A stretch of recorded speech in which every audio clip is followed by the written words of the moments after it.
This is the Allan 5 wide margin, the Allan 5WM. It's in black goatskin. It has a luxurious feel to it. It feels thick, very flexible and soft. Gorgeous art gilt edges. 3 nice ribbon markers. It has white headbands. Really is a very well done book. Paper is creamy, thick. I like the layout here where the inner and the outer margins are the same size. I really don't like what Cambridge does in many of their wide margins. I think their argument is that it's hard to write in the inner margins, so let's not allow people to do that, and they make the inner margin very narrow. But I'm able to write in the inner margin when you give me enough room, and I really rather would prefer to write notes that have to do with the column to the inside of the text alongside the inside column. Oxford allows you to do that. Book has the Oxford maps, map index, lined note paper in the back. It really is very nice, and people, some of the videos I've seen on the internet call this the finest Bible on the market. I don't know. I don't own all the Bibles on the market, so I can't say for sure, but I do think it could be improved, and I want to talk a little bit about issues with the print quality. See if I can set this up to show you Acts chapter 6 and verse 5. I'll try to zoom in on that.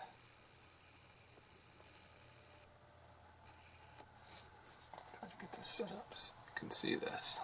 Okay, it's pretty good. A little more. So, points out this kind of illustrates the printing issues. I think what's happened here is that they're using they're printing electronically using an image from an old book where this type, the sorts, are worn, and so in that particular printing it didn't take very well. Somewhat bold, and there are places where the print is missing. So you see a little missing ink here in this H, that H. You look at that a little farther down, this A and then and, or and and Nicanor. The I actually is missing a little bit of ink, and this P is not well formed. I'm going to try to zoom out a little bit.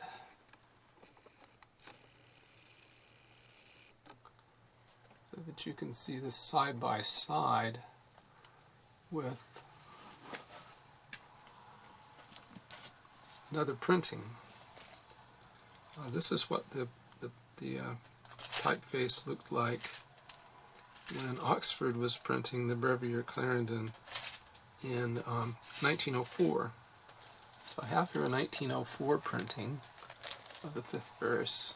I'll put it alongside it. Let you see.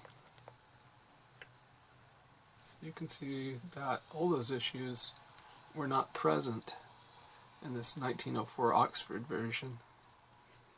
This H is complete and whole. And the H before and chose before Stephen is complete and whole. The same, you have a well-formed I and Nicanor. The P is nice here. It was really much better in the 1904 version. You might also think that, as I do, that the text is crisper in the older version. So what I would suggest is that I don't know a lot about printing. I realize that, but it seems to me that one could use the 1904 or another earlier version of the Oxford Brevier Clarendon to clean up the text in the Allan 5 wide margin quite a lot. I want to talk just a little bit about this old book. Put this stuff away so I can do that. This Old Brevier Clarendon I picked up in a used bookstore up in the Boston area in about 1994. It is essentially the same book as the Allan 6. This one here is an Allan 6C Brown. This may be the first book I ever bought from Evangelical Bible.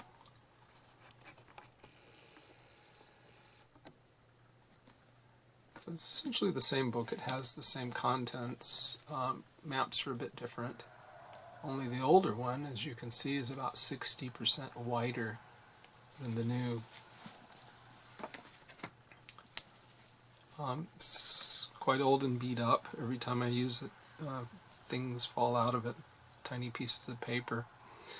The leather was crumbly and dry, so I covered it in saran wrap and then covered the saran wrap in plastic tape after I put mink oil on the leather.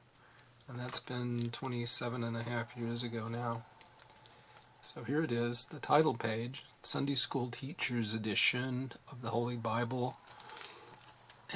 Oxford, printed at the University Press. New York, 5th Avenue, 1904. Brevier 16MO, Clarendon, with references. It's in pretty bad shape. It was in pretty bad shape. You can see it's oversewn. But the text block is separating in a number of places. Even so, I'm very impressed. The paper's yellowing, but look at the print quality. That's just excellent. Very sharp and crisp. And again, I don't know why we couldn't recreate this old print in our modern editions of the Brevier Clarendon. Perhaps there's a technical issue there that I don't understand. Maps are a bit different, were a bit different in those days, as you can see. Mostly printed on only one side of the page. The colors are more faded. A lot more use of greens and purples. If anyone has had good experience with Bible rebinders and would like to recommend one, I'm kind of interested in perhaps getting this one repaired if it can be. If it's beyond repair, then I'll just hold on to it. But if you know of a good Bible rebinder that you think can do this, someone that you've had good experience with, please leave a note in the comments section of this video. Just before I leave, I wanted to mention one of the neat things about buying old Bibles in used bookstores is the personal items one finds inside. This one contains a photograph of a child in a chair. The child's name was Kenneth, because the person, and my guess is it's a lady, she was a lady, the person who owned the Bible put this photo in it, and the inscription says, Ken, the cutest little fellow you ever saw, the prettiest of my 3 children. That doesn't seem likely to me. Call me sexist, but it doesn't seem likely to me that a man would write that on a picture of his son. But there's Kenneth. When was Kenneth a baby?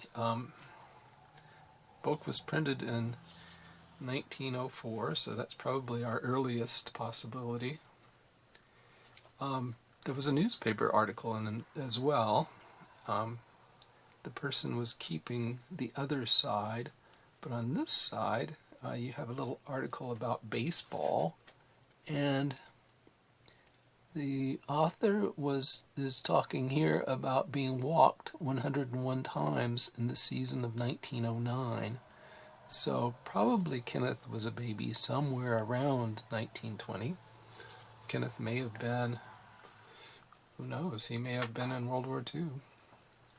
The article the owner of the Bible kept is this one by William Justin Mann, and it is all about the hectic pace of modern life with automobiles and the kinds of things one misses if you're driving about in a car. He stopped at an old store not far from the railroad station in Duxbury, Mass., and saw an old account book from the years 1827 and 1828. And saw old prices like a pound of butter for 18 cents and 3 1/4 pounds of beef for 20 cents and a barrel of flour for $5.50. It's a very neat old article, and you can see why the owner wanted to keep it. So I'm holding it up here in case you want to pause and read the article. I think I've covered it all so that you can see it all. So this is something of a Bible review. A suggestion for an improvement. Don't know if it's technically possible, but if it is, I think they should attempt to sharpen up the text in the Allan 5 wide margin. And a